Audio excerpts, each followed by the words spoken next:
Buenas noches a todos. Qué placer poder saludarles y gracias por permitirme estar acompañándoles. Tanta gente aquí que estoy viendo en este momento en la pantalla. A pocos conozco. Ahí estoy viendo a Pablito Ferrari. Tanto tiempo, Pablo, gusto verte y saludarte ahí. Bueno, gracias por la invitación, Fernando, el equipo ahí para compartir la palabra. Y mientras escuchaba a Pablo, que está privado de su libertad allí, recordaba una frase de John Newton. Él dijo así, mirá, solo recuerdo una cosa, que yo soy un gran pecador, ay, pero Cristo es mi gran salvador.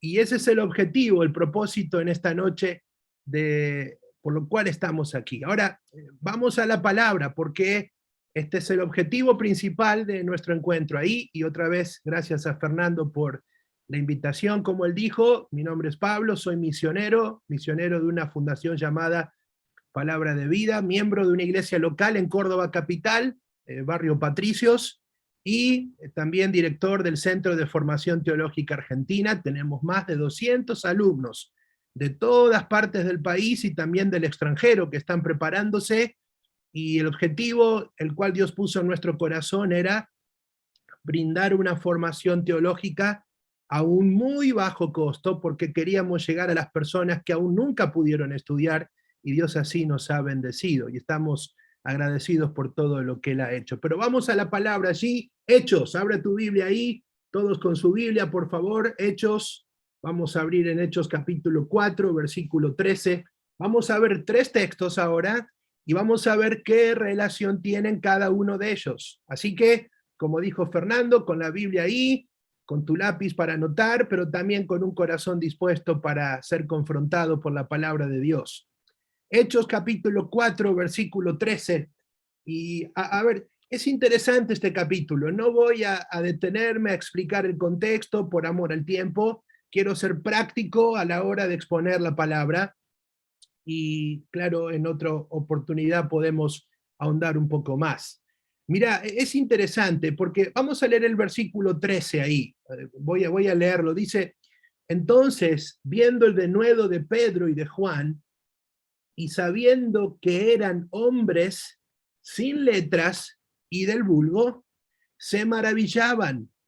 Y miren ahí voy a detenerme. Y les reconocían que habían estado con Jesús. Ahora a ver. Quizá este texto toma un poco de trascendencia en nuestros días, porque aquí podemos saber muchos que quizá la gente nos pueda ver así, sin letras y del vulgo. Gente que fue marcada por el pecado, gente que quizá no tuvo preparación, gente que quizá la soberanía de Dios, Él te llevó por otro lugar, pero ahí estás, puesto a los pies del Salvador. Ahora, a mí me encanta aquí. Me encanta porque si vamos al texto 1, no lo vamos a leer ahora, del capítulo 4 de Hechos, dice que ahí había sacerdotes, ¿ves? Esos eran personas importantes. Pero quiero decirte algo, amado hermano que estás aquí. Los sacerdotes, los levitas y todos los religiosos que rodeaban a Pedro y a Juan eran importantes, pero no necesariamente útiles. Vivimos en una sociedad que quiere ser importante, pero no útil. Y Dios te ha llamado a ti y a mí a que seamos útiles, no importantes, ¿ves? Ahora mira, lo interesante es que estos sacerdotes dicen que estaban enojados. Estaban enojados porque Pedro y Juan hablaban de Cristo. Ellos estaban enojados, así no podían entender cómo 2 hombres sin formación pudieran hablar con tanto denuedo como lo hacían ellos. Ahora, mira, más allá que el concepto implica de que Pedro y Juan estuvieron presentes durante el ministerio de Cristo, de Jesús en la tierra, me encanta algo. Ven ahí, fíjense conmigo, por favor, allí usa un verbo, hechos. El escritor de Hechos es Lucas, el doctor Lucas, y él usa una palabra interesante. Fíjate ahí, dice, y ellos se maravillaban, ¿por qué? Por cómo hablaban.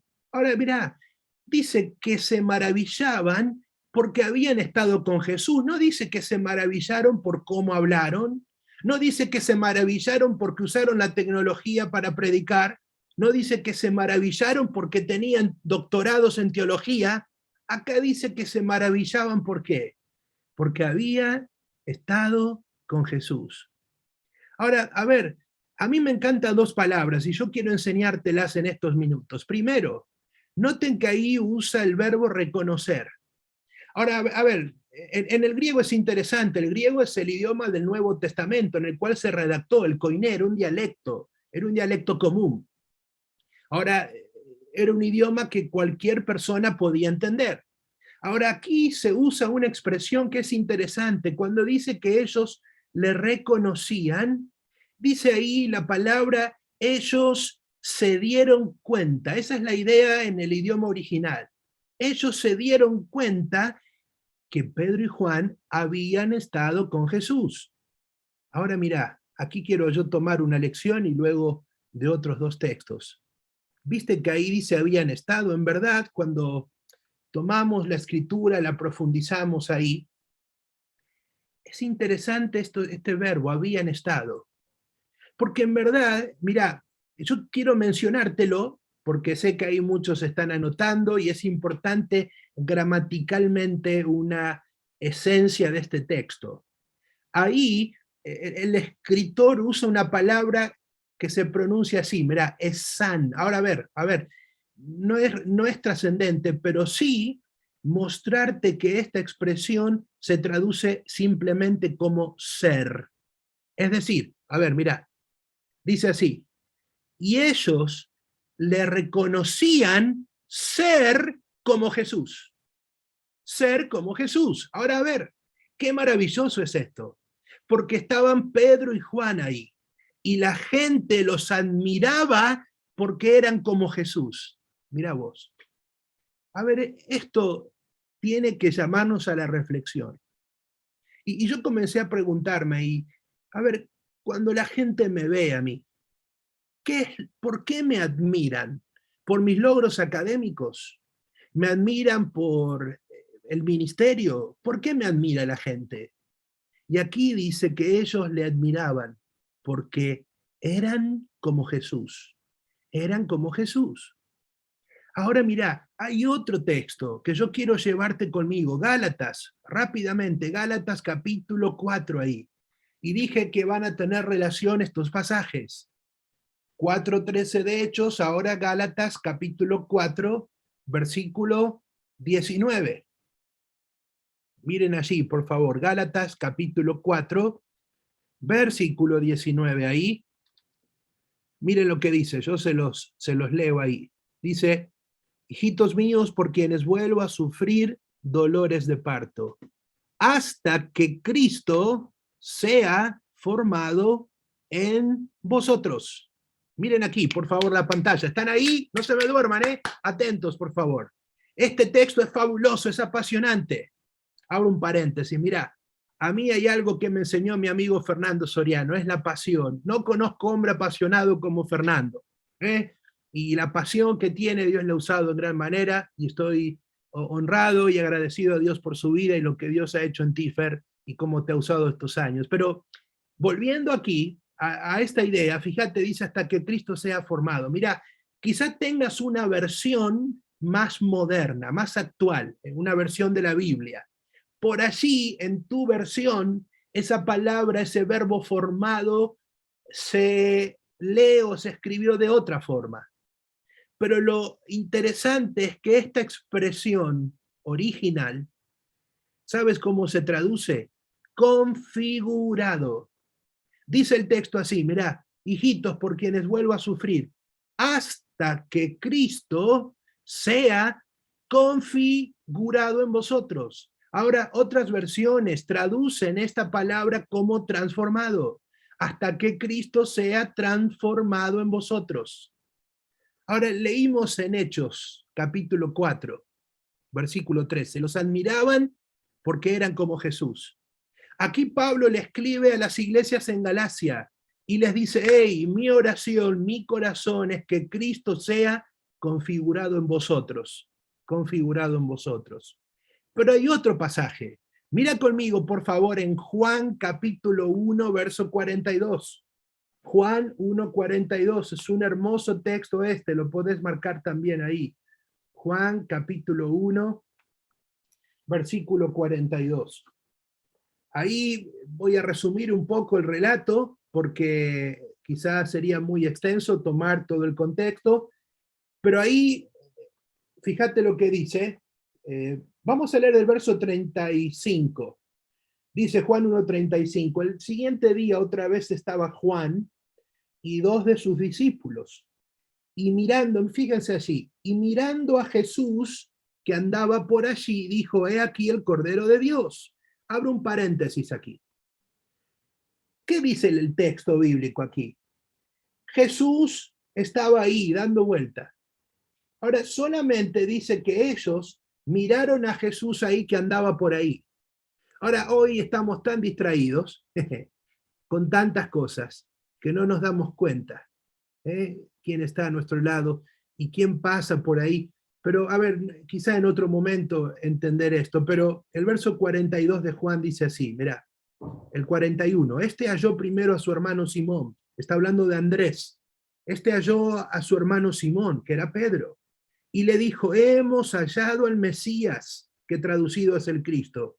Y miren ahí lo que dice, y le trajo a Jesús, y le trajo a Jesús. Ahora a ver, a mí me encanta este texto, lo he estudiado un montón de tiempo, lo he enseñado también, y me encanta porque Andrés, cada vez que aparece en la Biblia, siempre está llevando a alguien a Jesús. Ahora, a ver, él era un evangelista. Me acuerdo hace muchos años, en el ministerio teníamos salidas evangelísticas y le llamábamos Operación Andrés. ¿A cuántos llevábamos a Jesús ahí? Pero yo fui mucho más allá y pensé en la vida de Andrés y dije, este hombre tenía una gran preocupación de conducir. Mirá, la expresión ahí cuando dice y le llevó a Jesús es le condujo. Dice, él le condujo a Jesús. Ahora, yo quiero preguntarte en esta noche, ¿realmente tu vida conduce a otros a Jesús? Mira, ¿qué produce? ¿Qué debería producir en nosotros estar cerca de Jesús? Vimos ahí que a Pedro y a Juan los admiraban porque eran como Jesús. Vimos que Pablo le escribe a Galacia y les pide que sea Cristo configurado en ellos, pero aquí dice que Andrés llevaba a otros a Jesús. Ahora, ¿qué produce estar cerca de Cristo? Mirá, porque por ahí tú en este momento estás cerca de la Biblia, pero la Biblia quizá no está cerca tuyo.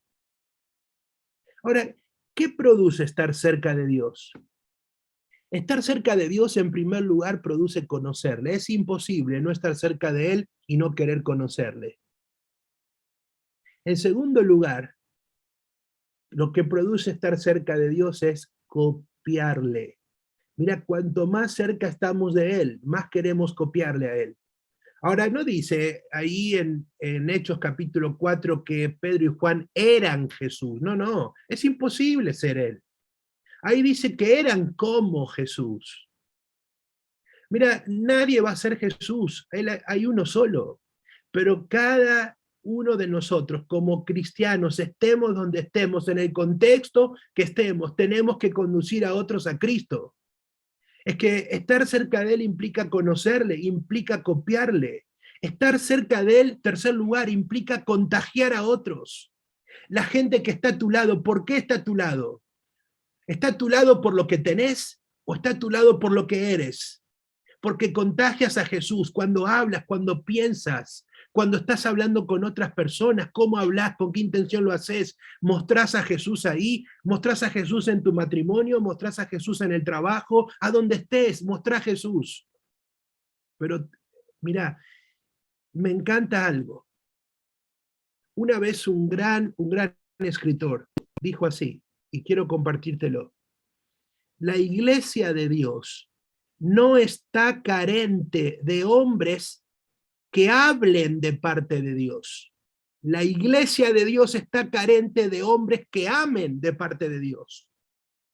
No hombres que hablen, hay muchos que hablan de parte de Dios, pero hombres que amen de parte de Dios. Y sabes que creo personalmente, yendo a Hechos capítulo 4, versículo 13, que la gente admiraba a Pedro y a Juan, porque ellos eran como Jesús. ¿Y cómo era Jesús? Si vamos a los evangelios, amados hermanos, amigos que nos visitan, si vamos a los evangelios nos encontramos que Jesús no decía, Jesús hacía. Si vamos a los evangelios, Jesús se hacía tiempo para las personas. Si vamos a los evangelios, Jesús abrazaba. Mi papá, que ya falleció hace unos años, él decía así, que los abrazos son la expresión de amor del cielo. ¿Ves? La iglesia no tiene carencia de hombres que hablen de parte de Dios. Tiene carencia de hombres que amen de parte de Dios. Cuando estamos recorriendo los evangelios nos encontramos que Cristo amó. Cristo alimentó. Y en tercer lugar, Cristo atendió a la gente. Cristo amó a la gente, Cristo atendió a la gente y Cristo alimentó a la gente. Ese es el cuadro del pastor en el Nuevo Testamento. El pastor debe amar, el pastor debe atender, el pastor debe alimentar. Ahora, gracias a Dios por este ministerio, porque Dios puso en el corazón de Fernando y su equipo esta necesidad de que tú estés ahora aquí conectado, porque a ellos les interesan las personas, ¿ves? Y estamos perdiendo tanto tiempo en los programas. Basta ya de programas, basta ya ahí de una agenda. Concentrémonos en que los otros puedan ver a Jesús y que la gente nos admire ahí.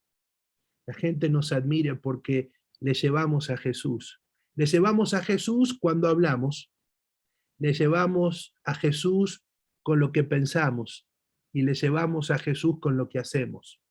No midas la espiritualidad, error común de todos nosotros que somos miembros de iglesias. Medimos la espiritualidad de la gente por lo que la gente hace. Si está en todos los ministerios de la iglesia, ¡ay, qué hombre, qué mujer espiritual! No lo midas, error, ve a la Biblia. Dios en su palabra no mide al hombre espiritualmente por lo que hace, mide al hombre espiritualmente por lo que es. Por eso personalmente creo que está Esdras antes que Nehemías, porque Esdras llevó al pueblo a volver al amor con la palabra, y Esdras al servicio, ¿ves? Por eso Dios está más interesado en lo que yo soy, no en lo que yo hago. Y quiero decirte otra cosa, amigo, hermano, si Satanás no puede detenerte, te va a acelerar. Ten cuidado, porque mucho servicio no es señal de espiritualidad. ¿Tu vida acaso conduce a otros a Cristo? Vamos a orar. Señor, estamos agradecidos en esta noche por estar juntos. Gracias por tu palabra, que la meditación de ella pueda llegar a cada corazón. Tú conoces cada necesidad de cada persona, cada familia, cada iglesia conectada en esta ocasión. Y que tu palabra, Señor, haya sido un bálsamo para ellos, que la palabra pueda confrontarnos, confortarnos y comprometernos allí a un cambio. Oramos agradecidos y confiados en Cristo Jesús. Amén.